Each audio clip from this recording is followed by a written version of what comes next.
que os países da União Europeia, né, todos eles se mostraram preocupados com a posição do Brasil em relação à guerra da Ucrânia e também a falta de cumprimento das obrigações ambientais, porque ele era a salvação do meio ambiente. Sim. E essa informação, ela consta de um documento confidencial que aborda as relações entre o bloco europeu e países emergentes, que é o caso do Brasil, o Chile, a Nigéria, o Cazaquistão.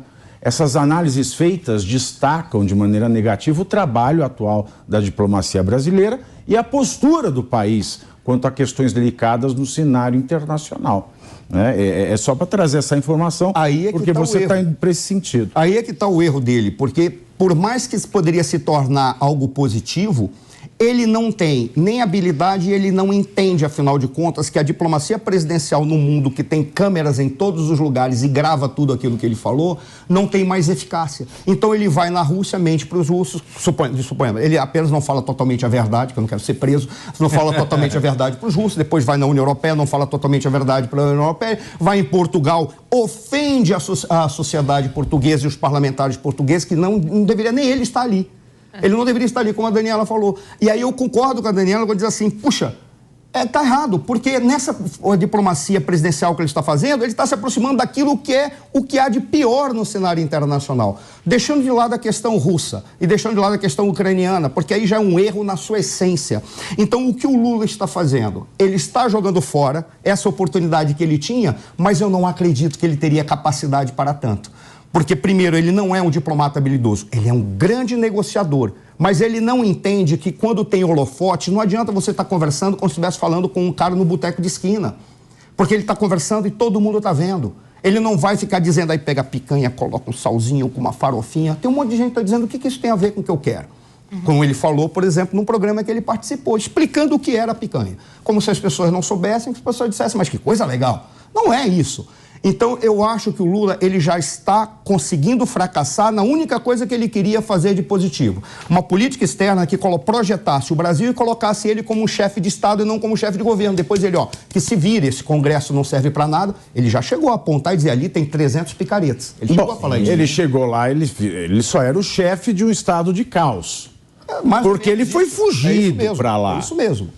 Ele fez igual desenho animado, pega e faz assim, na hora que vem problema. E as ironias dele, Pavinato, são ironias que depõem contra ele. Por exemplo, quando ele fala assim, eu não consigo entender essas pessoas que estão fazendo ridículo. Fazer o ridículo é o que ele fez.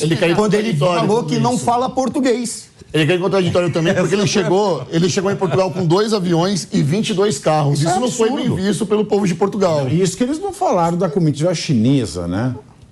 A comitiva chinesa tem que pegar aquele estreminhão de puxar não foi bem visto nem na China. Isso, mais de 60 pessoas, cara. 22 carros chegando, não parava de chegar carro. Foi bem mal noticiado isso aí, bem mal visto isso em Portugal. É um absurdo. É ele que pregou tanta humildade, tanto pregou coisas que seriam mais simples de se fazer. Chegou com todo o aval de um grande rei, parecia, né, cara? Parecia que eu tava assistindo um príncipe em Nova York. É verdade. Você não queria que jogassem pétalas?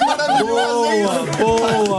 Obrigado. Fica aí, a dica aí pra quem cuida do cerimonial. Olha aí, ó. Pra quem cuida do cerimonial do presidente. Faltou jogar na rosa. próxima, pétalas. Pétalas de rosas. Que vai jogando pra ele caminhar por cima das pétalas de rosa. Olha, posso só fazer só um complemento? Quando claro. Você fala, olha que coisa curiosa. A Revolução dos Cravos foi um movimento com o povo e as Forças Armadas para retirar um tirano, ou para retirar um ditador, ou, como alguns diziam, um mau caráter. Olha que coisa sugestiva. Ele pode estar correndo um risco. Agora, eu lembrei, não podia ter rosa lá, não. Não, por quê? Porque o cravo brigou com a rosa.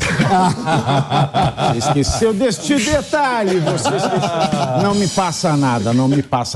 O que mais me incomoda mesmo é a questão, quando eles deitarem a cabeça no travesseiro, né? Essa frase é muito emblemática por conta da cama. Essa cama não sai da minha cabeça. Aí depois ele foi lá. Por que ele não ficou, professor Marcelo Suano, na sede da Embaixada do Brasil em Portugal e ficou num hotel mais caro, no hotel mais badalado de Portugal, que é o Tivoli da Avenida Liberdade? Sim. Você atravessa a rua, tem a loja do Zenha. Porque fica perto da loja do Zenha, né? Então fica mais fácil fazer compra. Muito mais fácil, atravessar a rua. Só atravessar a rua. Se ele quer brincar de socialista que está alcançando o poder de novo para fazer algo, por que ele não fez nem o Fidel Castro quando teve a reunião da ONU? Ele ficou lá no Harlem, num hotel de baixa categoria, porque queria fazer demagogia. Ele deveria ter feito isso. E com 3 Rolex no pulso. Né? O Castro é ótimo. Não, mas é demagogia. O Harlem com 3 Rolex. Ele usava 2 em um braço e um em outro. Olha só, se ele quer brincar de socialista e demagogo, por que ele não faz isso? Pelo menos a imagem seria melhor. Ele poderia fazer publicidade. E a embaixada brasileira em Portugal não é um lugar ruim de se ficar. Não. Em Portugal e na Itália e em Washington, pelo amor de Deus. E Roma. Roma. Pelo amor de Deus. E Roma. Quem não queria morar naquele um dos endereços mais caros? O meu sonho é ser da punido Itália. como embaixadora da Itália. Bela missão.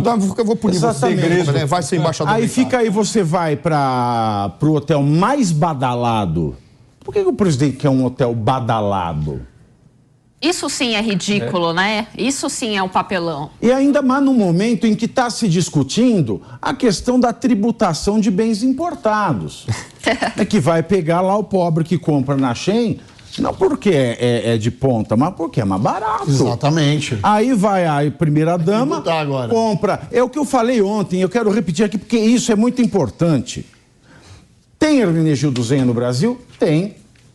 Mas paga o imposto. Você importa, é 60%, eu não sei, é 60%. Você importa para vender, 60% do imposto. Você está ajudando esse governo a gastar. Né? Você está trazendo divisa para o país. Importou e você está gerando emprego, porque você tem loja. Né? Você está gerando renda, porque você está alocando um espaço. Você está gerando taxas para a municipalidade. Está gerando receita para o município, para o estado, enfim. Por que ela não foi comprar a mesma roupa no Hermenegildo Zenha de Brasília, ajudando assim o comércio, prestigiando o comércio e o trabalho brasileiro? Exatamente. Não, mas ela vai lá, compra, não paga os 60%, ou seja, ela fugiu dos 60% de imposto. Será que ela vai ser taxada quando ela voltar pro Brasil? Boa. Porque todo mundo viu ela comprar esta roupa para usar na cerimônia. Essa roupa tem que ser taxada. Porque ela pegou... Isso custa mais de $1.000, obviamente. Sim. Né? Obviamente. Claro. E ainda ela vai pegar o tax-free do imposto do IVA europeu. Não é? Olha só. É muita coisa contraditória nesse governo. Exemplo rapidinho aqui sobre isso. Quem é que deita na cabeça? Quem é que deita a cabeça no travesseiro e dorme? Ninguém. Quando eu jogava futebol, fui atleta de futebol, era comum ali os meninos subirem para as categorias profissionais e eles assinarem contrato e ganhando uma luva. Luva é quando você assina um contrato por time, pro time principal no caso, e você tem, além do seu salário, você tem uma luva. O que aconteceu com esses meninos? Em sua maioria, tá? Eles começaram a ganhar um dinheiro, passavam a ganhar um dinheiro que eles nunca tinham ganhado na vida. A maioria de famílias pobres, de famílias de periferias, em todo o Brasil. O primeiro salário e a luva desse jogador, desse menino, ele comprava um carro importado, um BMW, uma Mercedes, enfim. Só que a mãe continuava morando de aluguel, num quarto e cozinha, sem condições nenhuma. Querido. Qual a semelhança? Lógico que esse dinheiro dos meninos não é o dinheiro do povo. Não é o dinheiro do povo, mas o modo operante de pessoas que nunca tiveram nada e começam a se lambuzar quando tem, é o que a gente está vendo. Não só com o Lula, mas com a esposa dele, que nunca teve nada. E de repente começa a ter, não importa de onde vem o dinheiro para ela. O dinheiro é do povo, mas para ela tá na mão dela, dando e se acabou, ponto final. Ela vai lá e começa a esbanjar. Isso é o modo operante de um raciocínio de pessoas que nunca tiveram nada e quando tem, não sabe dar valor, começa a gastar o esmo. Mas essa é a operação. E tem um outro complicador, porque o menino que sai de uma situação de pobreza e vira uma estrela do futebol, além de o dinheiro ser dele fazer por merecer, o dinheiro é dele, não é do povo. Não é o povo que está pagando o dinheiro. Tem o seguinte... Ele não está pregando pobreza. Exatamente. Ele não está criticando os hábitos burgueses. Exatamente. Não está. E o que a Janja fez até o momento, foi criticar os hábitos pequenos burgueses. Mas tem um parênteses nisso. Supondo que a Janja e o Lula são a cereja do bolo nacional, porque ele é o casal executivo, ok? essa sociedade que nunca teve nada e começa a ter alguma coisa, olha para eles e tem eles como espelho. É o grande espelho, reflete. Se ela não saiu do nada e ela tem, eu também posso ter, sem se preocupar com o gasto. Pra quê? Espelho de bom casamento? Aí cadê o feminismo da Janja? Aí é que você casar-se com um homem que... Você é uma feminista, você se casa com um homem que talvez você nunca tenha sonhado em se casar. Exatamente. Pra quê? Pra ter hábitos pequenos burgueses que você critica. Que você critica. Que espelho é esse? Sempre Que feminismo é esse? Exatamente. Que exemplo pra mulher é esse? E para ser a serviçal do Lula, né? Porque, na verdade, esse o papel dela até agora, ser serviçal do Lula. Mas aí vem a questão, não é? Eu não sou contra aquelas mulheres que querem ser dona de casa, não é? Que escolhem ter uma vida voltada para a família, não é? Não. Mas para aquelas que vivem falando em empoderamento, em feminismo, não é? Em libertação da mulher, não cabe. Fazer esse tipo de papel? Não cabe, meus amigos, não cabe. Agora são 14 horas e 30 minutos. Repita. 14 horas e 30 minutos. E tem mais uma coisa. Não é só isso, ainda tem mais.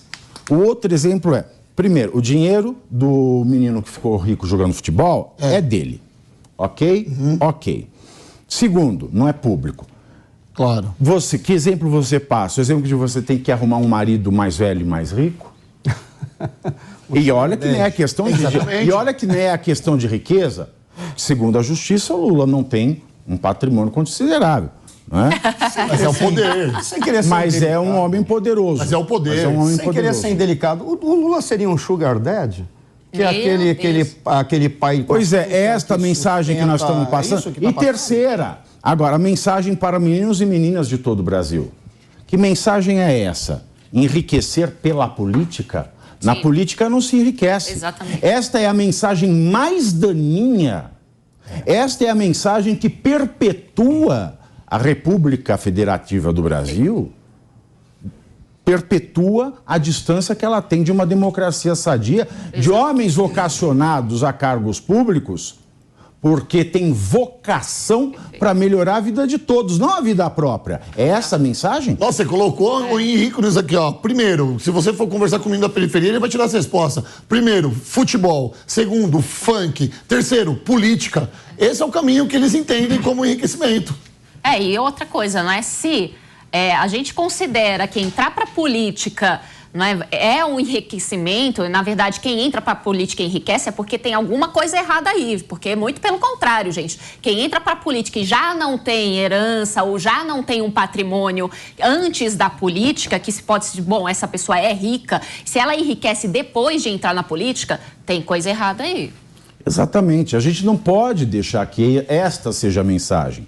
Veja, não só o casal presidencial, mas se a gente olhar a Câmara de Deputados, o Senado Federal, a gente tem aquele adicionalzinho que chama, é o auxílio mudança.